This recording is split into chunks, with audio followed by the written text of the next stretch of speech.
जिसे पाने का अधिकारी हर कोई है। जब हौसले बुलंद हो तो पहाड़ भी एक मिट्टी का ढेर लगता है। कभी भी अपना सिर मत झुकाओ, बस उसे ऊंचा रखो। आप जहाँ कहीं भी रहते हैं, आपको अपने पूर्वजों का इतिहास मालूम होना चाहिए।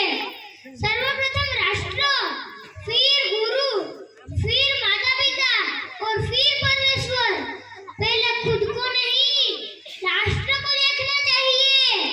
ये सिर मां भवानी और जीजा माता के सामने ही झुका है और किसी के सामने नहीं झुका और ना कभी झुकेगा। मैं शिवाजी राजे भोसले सहदेश्वरी महादेव की शपथ लेता हूँ कि भारत की भूमि से मुगल सल्तनत को उखाड़ फेंक दूंगा। हमारे प्राण ले सकते हो, पर हमारा स्वराज नहीं छीन सकते।